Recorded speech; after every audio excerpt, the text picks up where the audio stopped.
Dopamine maxing is legit the best, bro. Part 1, me and dopamine. So basically, in this video, there are going to be 5 parts. Part 1 is me and dopamine. Part 2 is what is dopamine maxing. Part 3 is understanding how dopamine works. Part 4 is basically what are good dopamines and bad dopamines. And part 5 is how to do dopamine maxing. So if you want to skip to any of these parts, you can do that. But I prefer if you watch this video in order so that it helps you the most. Basically, I found out about dopamine when I was 14. I was getting into self improvement, and one of the first habits that I observed was dopamine detox. Basically, what that means is that you remove all of the activities in your life that give you hyper stimulation. But the issue is some things can be good, which give you good stimulation. So, dopamine detox isn't the best thing for you. But when I was 14, I discovered dopamine detox, learned all about it, went through a dopamine detox. It didn't help me that much. There was this one video made by Dr. Andrew Huberman on dopamine. I think it was 2 hours and 30 minutes. And I watched that video twice. I made notes of it and I had everything ready. I understood what dopamine was, how it actually works, and how our actions are completely controlled by how much dopamine some things give us. That is me and dopamine. In this video, I'm going to help you understand what dopamine is, how it works, and how you can actually optimize your life in such a way that you live a very pleasurable life. So stick till the end of the video. Part 2, dopamine maxing. So basically, what is dopamine maxing? Dopamine maxing is basically optimizing your life in such a way that your dopamine system helps you achieve more and work better. What that means is basically maxing out your dopamine system. But before I tell you how to do that, I need to get our terms right. And I'm not going to splash 10 minutes of science on your face, so give me 1 minute to explain to you what dopamine and dopamine baseline is so you can actually start maxing out your dopamine. Basically, what is dopamine? Dopamine is a neurotransmitter and neurohormone. Basically, it's a molecule inside of your brain that basically keeps you focused and motivated. Whenever you feel like doing something, that's dopamine for you. What happens is when you think about doing something or when you're doing something that's really enjoyable for you, you get large amount of dopamine. And because of that dopamine, you want to keep doing that thing again and again. That dopamine gets your brain hooked into something. This could be anything. It could be reading a book or it could be watching porn. So that is dopamine. The other thing is dopamine baseline. Basically, that is a very complicated word for your natural level of dopamine production. Basically, when you're not doing anything, the natural normal amount of dopamine that is in your brain right now is called your dopamine baseline.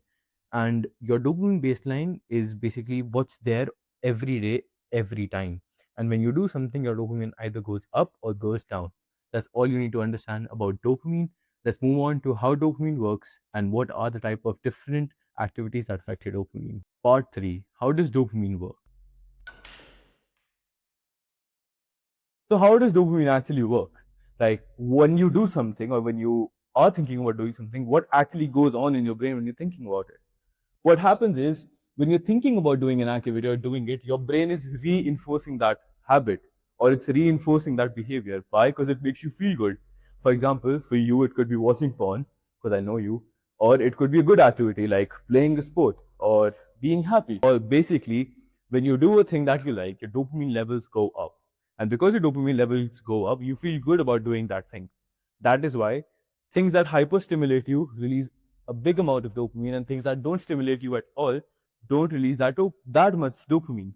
So what you need to understand is when you are thinking about doing something, for example, when you're thinking about watching porn, you are actually getting dopamine. And when you do that activity, you get more dopamine. But when that activity is done, the dopamine's level go back to baseline. Or if it's a different activity, or activity that is bad for your dopamine receptors or overstimulating, your dopamine levels actually go below the baseline, which is bad for you. So, again, how does dopamine work? You think about doing an activity, you get dopamine from it. You like that activity and you do it, you get more dopamine. And when that activity is done, just like personal clarity, your dopamine level go down again, and then you keep going back to overstimulation to get dopamine. Part 4, the dopamine advantage. So basically, now you've learned what dopamine is and how dopamine works and how dopamine affects you. Now it's time for you to understand the 2 different types of things that you do that cause a dopamine change in your body. Basically, a change in the baseline, like you understood. So there are 2 types of activities or things that you do that change your baseline. There are good dopamine things and there are bad dopamine things. Like this is the most simplest understanding of this. There are some things that you do that make you feel really good when you are doing them, which give you very good stimulation. But when you actually stop doing them, when your dopamine levels start to go down, you feel like shit. These things can be watching porn, these things can be scrolling, it can be talking to people or gossiping. It could be anything for you that gives you hyperstimulation in the moment. But when you've done that activity, after that you feel really bad. One example of this, like in the last one I talked about, was post-nut clarity. On the other hand, there are other things that make you feel really good. These things are hard when you do them initially, but when you've done them, your dopamine level, you feel good about them afterwards. This could be like working out for a year and then you see your gains and then you actually start to feel good about yourself. The difference is when you do the bad dopamine things, your dopamine levels consistently go down when you've done these things. That is, your dopamine baseline is actually fucked. But when you've done the good dopamine activities, even though they feel hard right now, when you've done them for a good consistent amount of time, which could be anywhere from 2 weeks to 1 year, you start to feel a consistently good level of dopamine. That is, your natural production of dopamine, your dopamine baseline goes up. That is why you feel amazing when you do these good dopamine things. That's the only thing you need to understand. There's a difference between good dopamine and bad dopamine. Bad dopamine being things that affect your baseline and take them down. That is, you feel miserable after you've done them. And good dopamine things are that things that make your dopamine levels go up naturally. Part 5. Finally, how to do dopamine maxing. You've learned what dopamine is, you've learned what dopamine maxing is, you've learned how dopamine works, what how dopamine affects you, and what really happens when you do an activity that gives you dopamine. So, finally, how to do dopamine maxing. Basically, this protocol helps you to actually heal your dopamine receptors, which have been harmed by overusing dopamine so much by getting high stimulation from activities, and also it helps you live a pleasurable life by actually having good dopamine receptors and producing healthy amounts of dopamine. What you do is you make two lists. List one is bad things. You've understood what bad dopamine and good dopamine is. Basically, things that give you too much dopamine and then lower your, you know what I mean, like they lower your baseline, and then things that give you less dopamine but they maintain a good baseline afterwards. You differentiate these two in your life. What things give you bad dopamine and good dopamine? You differentiate them, you remove the bad ones, and you add the good one. It's that simple. That's all you do. That is what dopamine maxing is. Basically, eliminate the bad ones, add the good ones. But before you do that, I am going to let you understand one thing. Once you do this, your life will suck for a short period of time, for like 2 weeks. Your life will really suck. You know why that is? It's because if you keep doing the bad things, you will constantly have a high level of dopamine. You won't crash because every time you are going to crash, you go back to stimulation. Like if you're scrolling, then you go back to scrolling, or you watching porn, and then you have post-nut clarity. As soon as you have post-nut clarity, you go back to scrolling, and scrolling you back to, like, you're surrounded by stimulation. That's why you never go down. But once you eliminate these bad things, you will actually start to feel really bad because that surge just goes down and your baseline is so fucked that you'll feel bad. But once you start to bring the good dopamine in, it will take a short amount of time for that baseline to go back. Like that is heal your receptors. Basically, dopamine maxing will occur in 3 steps for you. Step one is healing your receptors. That's the short amount of time where you will feel really miserable and bad, and you will feel like life isn't worth living. Just bear through that period.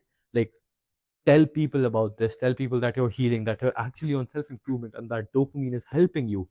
And then step two is improving your baseline. Like it goes from your natural level to actually a little bit higher, and you have better experiences in life and you feel motivated by yourself. You start to have better discipline, better willpower, and you improve yourself. That is step two. And step three is you eliminate all of those activities and you're finally clean, all good dopamine, and you've actually achieved stuff in life now, and you feel so good about yourself and your life. You have better relationships and your life is just so good. That is dopamine maxing for you. So I think now you've had everything handed to you, what dopamine is, how to use it, and actually how to love yourself and improve your life. So I really hope this video helped you. If there's anything I can help you with, anything you need my help with, any information, any links, any notes, let me know in the comments. I will help you through that. I hope you liked this video.